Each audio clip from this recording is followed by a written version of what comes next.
Good afternoon. How are you? Yes, hi, good afternoon, ma'am. I'm good, thanks for asking. How about you? Yes, I'm doing well as well. Just gearing up for the holiday season.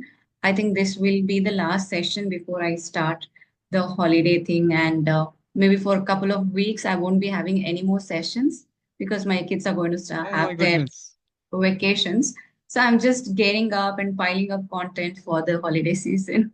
So, what about you? How's weekend Oh, treating that's you? great to hear. Yeah, for me, things are quite normal. And as you told me that just you are getting ready for the vacations, but for me, I'm doing more and more sessions for the same reason, because maybe in the future I have to go back home for Diwali. Diwali is around the corner next month, and Navratri is also going to start from 22nd, I think. So there will be some things which I think I'll not be available for the sessions a lot. But nowadays I am a lot on my track, and things are going perfectly fine at this moment. Quite enthusiastic with my setup and things. I want to do a lot of content now, so things are going well. And from the past few days, like I have been uploading videos as well, and they're working well. I'm really happy that people are writing really long comments in my videos, and they are like so much. It means a lot for me. It does, right? When people take time out to write comments under your videos, it shows they are taking time out and they're genuinely interested in what you're creating. Yeah, it's more like a paragraph, not a comment, I would say. Like, the long paragraph people are writing that Ashutosh sir, you are back on track and I'm really happy for you. I want to watch your conversation. So I feel really happy for them, and I'm really thankful for them, because they are the one like who are helping me to create content and go further. That's great. So, what do you do when you're not creating content? Because you don't upload every single day, right? So, are you taking classes? I'm just curious to know what a day in your life looks like. Okay. I would let you know like how I schedule my days. First of all, of course, I can start with my introduction, so it would be good for the people who must be watching it. So my name is Ashutosh Dwivedi, as you might know, some of you, and I hail from Kanpur city of Uttar Pradesh. About my education, I come from commerce background, completed my bachelor's degree, that was BCom honors accounting from Banaras Hindu University, then shifted to masters in English and completed that from Kanpur University in 2024. Then I became the full-fledged YouTuber and a spoken English trainer. I completely focused on giving sessions to professionals. My students are like chartered accountants, the doctors, or the engineers, or the NRIs who are living abroad. So I help them to speak English. That's what I do. And most of the time, I conduct sessions in the evenings for them because they get free time in the evenings. So that is there. And when it comes to my day now I have to answer it. So generally I wake up at the 7 a.m. in the morning, 7:10, and I just brush my teeth and get ready. In the morning I attend some classes. They are spiritual classes based on Bhagavad Gita and Srimad Bhagavatam. This is the best thing to start my day. And after that, what I do, actually I live in a, I would say, house where a lot of boys are living. So sometimes it's really difficult to get the bathroom vacant for shower. So sometimes it takes time and I have to wait there. And then I complete my shower. And sometimes, even though I go through the mails and things after completing that class, that how what I have to do, or maybe I schedule some sessions for the afternoon. And then I take shower and get ready and I do worship. So whatever the worship I do, that takes some time. And after completing that, my first half of the day just goes into these activities, and then I go for my lunch at 12. After completing my lunch, I start my day for YouTube. I conduct sessions or I attend sessions if people invite me. And then in the evenings, my just sessions are busy, or I would say with the classes I do. That's how it is. And I conduct classes till 11:30 p.m. in the night. So that's how it works. So, you work 7 days a week? No, 5 days a week. Monday to Friday, I conduct sessions for people, but for the YouTube, I'm available on Saturdays as well, as this is Saturday today. But on Sundays, I'm not available as I go to temple. So tomorrow, I'll go to temple from the morning itself. I'll be there till evening, and I come back at around like 8:30 or 9 p.m. in the evening. So that's how my Sunday looks, and then again, I come back on the work on Monday. Okay, wonderful to know that. And I also know that you visit temples a lot. You are religious or spiritual, I'm not sure. So, what are you and what's your definition of God? Please tell So me. Both, absolutely, like religion merits a lot. So I'm not fundamentalist, I would say. Not very much into only just no, no, this and that. I'm more into spirituality, the wider term, trying to understand that what is the ultimate goal of human being, right? So I don't go to a lot of temples. I especially go to one temple multiple times. That is a Iskcon temple, Kanpur. So I don't prefer in visiting many temples every single time because I don't want to be a visitor. Moreover, I am inquisitive about the things. I'm curious to know about the things. And when you go to one place, just for more than one time, then you come to know the reality. You come to know the depth of it. But if you all the time just go to many temples and take pictures, come back, so that is not the wisdom, and you don't get a lot of knowledge about it. So that is there. So I would say I'm into spirituality, more into spirit, trying to know what is the difference between spirit and matter. So that is there. Okay, so let's come a little bit to your English journey because you are a person who started Mhm. from scratch learning English, and I know the Mhm. story behind why, and you also shared particular reasons and instances that motivated you to start learning English. So tell me how your life changed after you became fluent in English. I think it took like a couple of years for you to gain this level of fluency. I'm not sure, maybe. So, how did your life change both personally and professionally after you became fluent? Oh, yes. First of all, I would mention the date when I started my journey. That was 29th April 2020 in particular. I still remember that date because that was a very important day of my life when I started working on my communication skills. And I was really obsessed with the language. Not one, not two, not three. I used to have 25 or 30 conversations in a day. 30 calls I used to attend. I was a part of more than 50 WhatsApp groups where I would leave my messages that I'm free for conversation, and I would have conversations throughout the day. And I would listen to English from morning to night. So it was like, I would say 24/7 English was my companion. So, which was there for me in COVID 19, because in COVID 19, everybody was feeling lonely and they weren't allowed to go out. So, but for me, English was a great companion, and I started my journey from there. And another question, what was the part of the question? So that I It was told how particular has your about the time. yeah, how has your Mhm. life changed personally and professionally Okay, after and you how became long it took me to become fluent, right? That is also there. Yeah. So when I started my journey, I started consuming a lot of content. From the first day onwards, I started following international speakers, Steve Harvey, Ellen DeGeneres, Priyanka Chopra, I would say Sadhguru, Ranveer, Tom Bayu. I watched their content. At the same time, I was following a lot of trainers. I think you might know their names: Lucy, Vanessa, Bob the Canadian, Lingu Marina, all these famous tutors.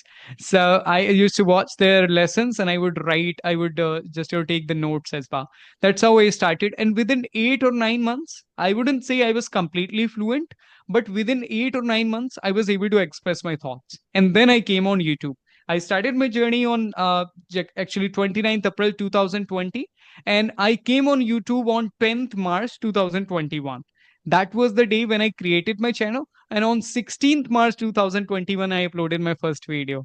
Okay, I still remember those dates precisely. So that's how it was, and actually my goal was to speak as much as I can, because I was a good student of English subject because I worked really hard. I come from CBSE board, so I scored 90 out of 100 there. In 12th only. Prior to that, I was not a good English student, I would say, even though in subjects, but particularly in 12th standard, I worked really hard. So I had the confidence that I would be able to do it. So that's how it started. And I was really enthusiastic for my language because I wanted to see myself on top always. Till now, I want to see myself on top. So that's how my journey started. okay, so how did your life change after you became fluent? Life, still, I don't feel like life changed a lot, but life is always evolving and it has to change forever, because life is all about changing. Like, you have to change yourself every single day. That's what I think about myself. And how it changed, I was in commerce. Okay, so I didn't think about this profession a lot. But when I started doing this YouTube thing, people started writing some really good comments to me. My friend, they didn't just appreciate me, they scolded me. Why? because I didn't share with them that I started my spoken English journey and I was able to speak English. Very good.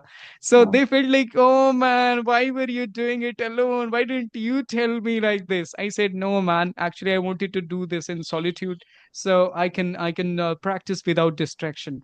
And how my life changed, that was when I used to do practice with the people on WhatsApp groups. There was a guy, Daman Gill, from Punjab living in Canada. I used to have conversation with him, and he was helping some people in Canada who were truck drivers but looking for the PR, that was permanent residence. And then Daman asked me to have conversation with one of his students at that time, and I talked to him, and his name was Sarbjeet, and he said, "Sir, I want to learn English from you." I said, "Man, I don't know English very well. I don't have any idea about IELTS. How I'm gonna teach you?" He said, "No worries. I'm going to tell you syllabus, but I want you to be my teacher." I said, like, okay, fine. I accepted that proposal, and that's how my journey started, and life started changing. In the beginning, only I started getting money in Canadian dollars. It was a huge achievement. Oh my goodness. I wouldn't think about money, but I was getting money in Canadian dollars now. Like $1 was equal to like 55 or 60 rupees, Indian rupees. So that was like, I was really happy inside, but I didn't tell anyone. But when I got money from there, then I told my family and I gave money to my mother. So she was really happy. She used to always doubt on me that why you are wasting a lot of time for English. What will you get out of it from it? So, but then I was able to, I had an answer to say to them that what I can get out of it. That is Canadian dollars and the money.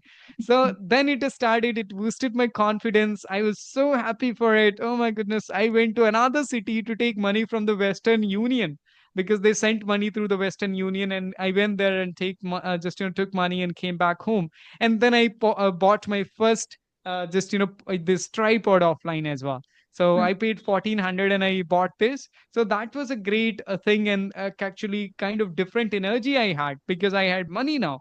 Money has a lot of power, and money can answer a lot of questions people have. So from that day onwards, I think things changed. Then I didn't get a lot of foreign, actually, I would say Canadian dollars or like that. But later I started getting Indian students, and I started getting students from Middle East, NRIs, who were living in Middle East but want to learn English. So that's how. Then I didn't look back, and I became a trainer, and I started becoming confident. I started helping others to speak English. I started telling people that I'm a spoken English trainer by profession. So, and then when after completing a good number of subscribers on YouTube, I started telling people that I'm a YouTuber as well. So status changed completely, coming from a commerce background, looking for becoming an accountant or the chartered accountant. But then I became a spoken English trainer and a YouTuber, and now moreover a podcast host, I would say. Lovely to know your journey. And I know that you started from scratch. You did not know a word of English when you started off your journey. How did you get rid of the initial embarrassment? Because it's very difficult for any learner, beginner to face people and speak. You know, it's the biggest fear. So, how did you get rid of that initial itch or embarrassment? How did you cope up with it? Yeah, as even though I have talked to you multiple times, but I came to know about you that you had that environment even though in childhood, then when people would interrupt. Last time also we were talking about the pronunciation, but I didn't have that privilege because I was in village and nobody asked me like, why are you saying dengu? It's dengu. Like they wouldn't say like dengue, it's fine. So for me, it was completely okay. But as I told you that I was confident enough because I scored 90 out of 100 in that board exams, and my teacher were really supportive because they used to call me the one of the gems of my school. I was really mediocre, even though in the hostel when I used to compare myself with the Darshil Safari of Tare Jami Par. I would Oh, sit back and like in the back benches. I would look outside, write poems on the trees and the squirrels. Always lost in all those things and not focusing on the subject, whatever the teacher were teaching. So I became always, I was just, till 10th, I was a normal and average student. I lost my own core. In childhood, I was brilliant when I was in my village, but when I became again went to hostel, same like Darshil, I was lost. Okay. But one teacher came into my life that was like Mr. Sukan Sarkar. and he changed my life. I would give complete credit to him, because he was not like a teacher. He was more like a father for us and a guardian for us, because we didn't have parents in the hostel back then, and parents were at home. We used to live alone. I was there for 7 years. So that's how my just confidence started building, that I can do whatever I want to do in my life. Okay. And then when I was back home, then I got selected to BHU also, which was a huge thing. Banaras Hindu University, a big name in North India. And I think all over the India also people know Banaras Hindu University. This is an international university. So after getting admission there, my confidence was boosted more, that I can do whatever I want to. So university is not all about learning a lot, but you get that just confidence inside, that no, you are a part of a central university now, so you can do wonders. So that's how it was. And I would say how I faced that in the beginning, even though my parents, my mother used to laugh at me, my sister would laugh at me, and sometimes when used to talk to people, I still remember somebody asked me, what do you do for your living? I was really confused. I thought, like, what I do for a living? I felt like I eat food. I felt actually giving this answer, but then just I didn't give it. I asked, like, what does it mean? He said, man, just what do you do for your living means, like, what do you do? So then I told him, like, what I do. So that is there. So at that time, many people there who used to make fun of me also, but I had one belief in myself, that I'm on right track, and for sure I would be able to make it happen, because I used to start my day by watching videos of Gaur Gopal Das, Sadhguru, and a lot of motivators, Tony Robbins. I would also speak like a motivator. I would record my own voice that, yes, you can do it, Ashutosh. It is possible. Every single day, I would start my day by saying it. And I wrote a lot of things also. I used to write every single day. And November 2020 was the best month of my life, I would say, till now, because just on that particular month I practiced 221 hours. 221 hours, just in a month. Practice speaking only means more than 7 hours per day. That gave me the confidence that I can do it. So that was there, and that's how I faced. People would laugh at me. Somebody would say, like, oh, to whom you talk throughout the day? Did you did you get any girlfriend from South India or any other country, so that's why you are always talking? That was people's perception. But I was really determined, because I didn't take it seriously whatever people were saying, because always I lived out. So that's why I didn't take villages seriously. I was more in myself. I was focusing on my own things, and talking to people from Indonesia, Philippines, or the Pakistan and the Sri Lanka. So that was really good for me. And I did conversation with some of the native speakers also on Halo application, the Richard, or the just Abdullah Safi, or the one teacher from Manchester. So they just all these things boosted my confidence, and that just became really big. So that's how things changed, and that's how my journey was. Wonderful. Okay. So now, some people, they're not in a hurry, right? Maybe homemakers or senior citizens or people, students who are just preparing, ahead of maybe after 2, 3 years, they'll have to do something, and they're not in a hurry to learn English, but they wish to learn English. For them, there are a lot of methods like listen, read, speak to people, have sessions like this.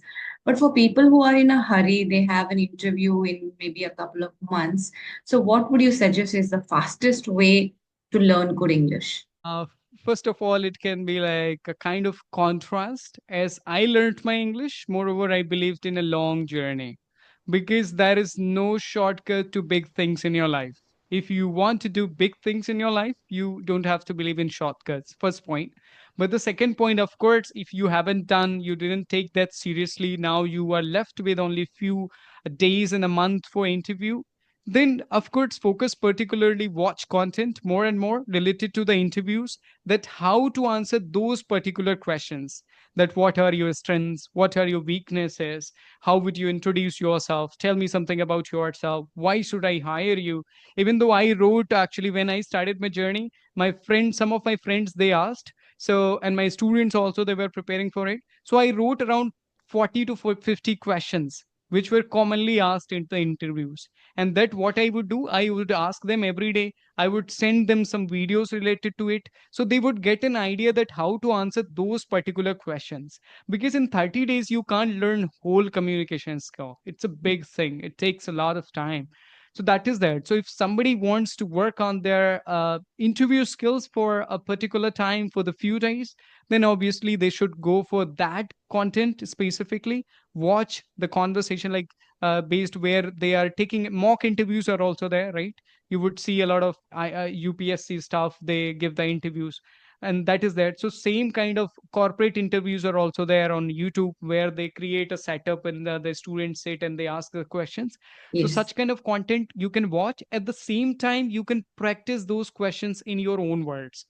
Maybe if you don't have anyone, ask just chat gpt to ask questions to you based on interviews, and try to answer chat gpt. Okay, if you are not comfortable using chat gpt also, just ask questions to yourself and give answers to them in front of mirror or in front of like camera.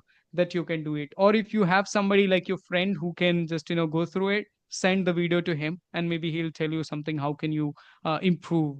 That's how it works. So these are the things which particularly people can focus on if they want to work on interview skills for 30 days, or like if they have really limited time. Otherwise, long journey is long journey. For long goals, for long goals, long just a big change in your life, you have to go for the long things. Yeah, and learning is a continuous process, right? You will not know. You cannot say I've arrived. It's you have to keep learning, and that's what everyone has to do, right? So my next question was the most memorable phase of your English learning journey, and you just quoted that November 2020 is when you had so many hours, and I believe that's the most memorable phase for you. So other than that, can you share a couple, maybe one or two? Conversations which were like really close to your heart? I know you have had like tens and thousands of sessions, but if you can highlight just a couple of them, what you learned from Sure. them. Well, I was getting one thing in my mind that when I was learning English, I had one question in my mind that I should check my skills, though, right? Even though I believed that I was able to speak. Then, when I went to Noida, I just wanted to sit an interview, and that is really important for you to check your skills. So I went there and I gave interview, and I was so confident, somewhat I can say overconfident, that they told me that you don't have to sit like a boss, because I was sitting like this and giving answers to them. They said, "Man, you are employee, not an employer here. So you have to sit like it, straight, like just in the normal position." And but she was really impressed from my fluency, and there were two people who took my interview. They were really happy because I was able to tell everything they asked, and they selected me as well. But after interview, they just called me personally and they told me, "Ashutosh, everything was fine, but your sitting posture was more over like you were not selected there." So I said, "Okay, I'm sorry, I was not able to understand. I forgot that because I was just really confident giving answers, and I felt more like I'm in a podcast like that." So that was the scene, and then they selected me, but my goal was not to do the job, and I didn't feel like continuing. And then I didn't join there because I told them the reason that I'm a student of Banaras Hindu University, and I told them that I have to go back. So that's how it was, and it was really nice. It's just that one interview only I gave in my life, I would say. So, but that was really nice and funny, and of course full of confidence. So that is there. Now coming to the conversations, if you are telling me, so, as I have been training people as well, so I believe in long conversations. I don't believe in short conversations, first of all. I don't cover a lot of things in only 10 minutes and the 15 minutes. I go for the conversation of 40 minutes and 45 minutes, 1, 2, 3 hours. It can be my longest conversation is like around 4 hours in English. That's what I believe in. So, but I would say not those one particular student, just conversation, but I trained a guy from Chennai, and I took his classes straight 18 months. Okay. Oh, And we became very good friends of each other. Not the teacher and students, we became good friends. Every single day, we used to, without topic, also, we used to do a lot of conversation. We became really comfortable talking about anything. So, that is the one student. And now, one more student. Like I got from the Delhi, he's a chartered accountant, and now I am training him. Like it's been around 2 or 3 months, But even though now we are more into lot of conversations, I don't know like when time like flies when I conduct sessions.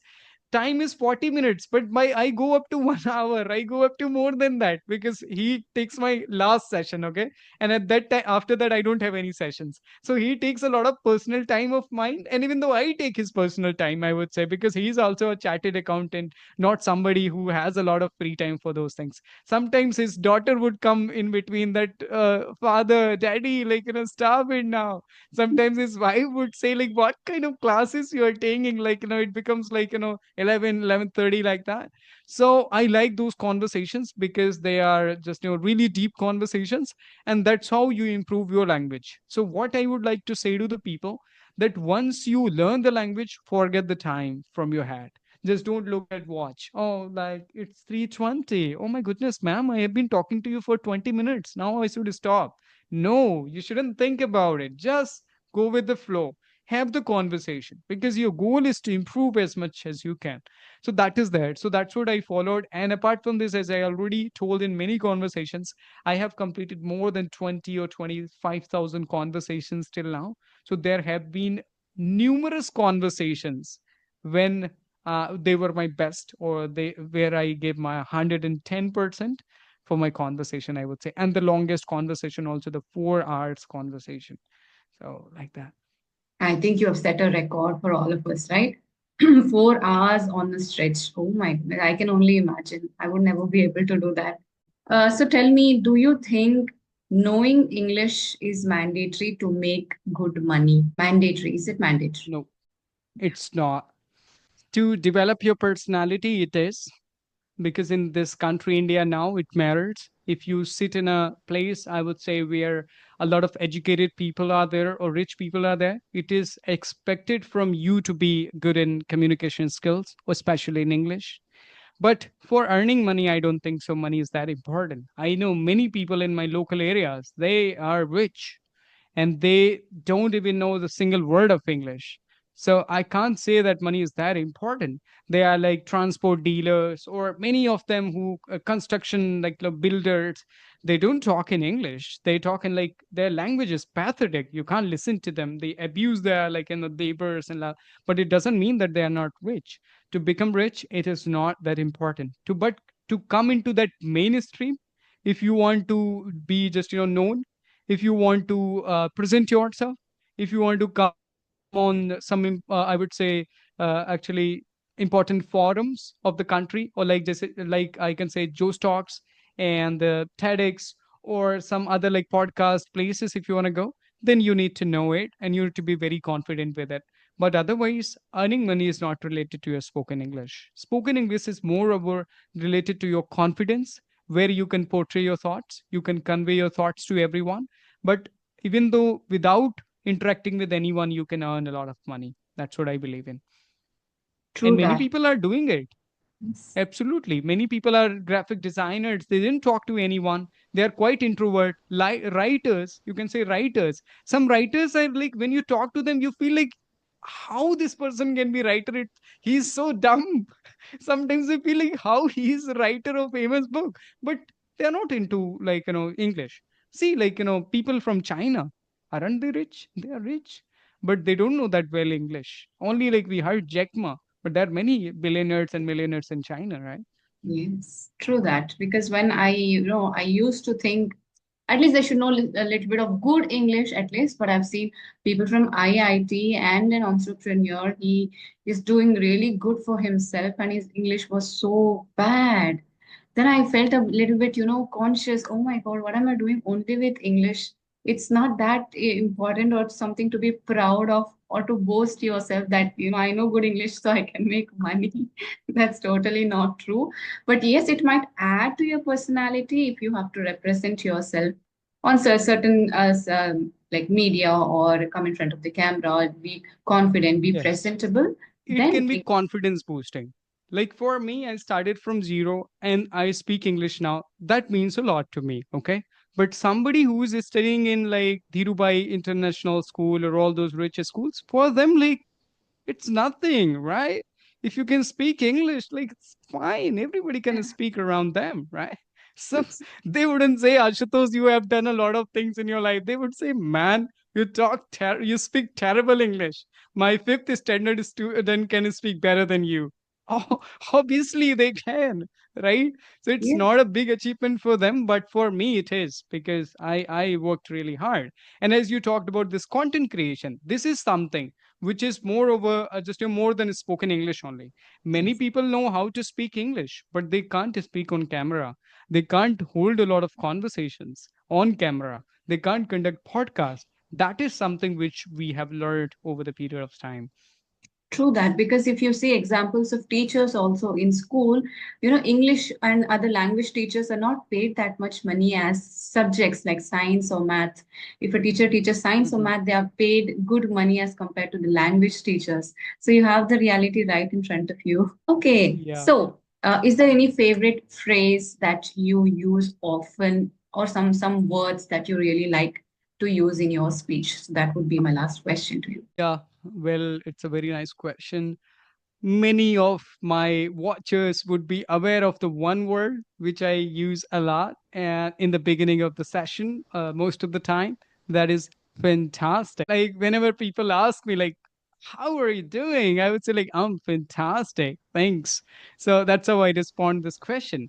And recently, whenever one of my students that CA I talked about, so when he asked me, I would say, I'm hale and hearty. So that also I use it sometimes now. I'm hale and hearty. So that is there. So, but I'm not into a lot of words. I'm not into a lot of phrases.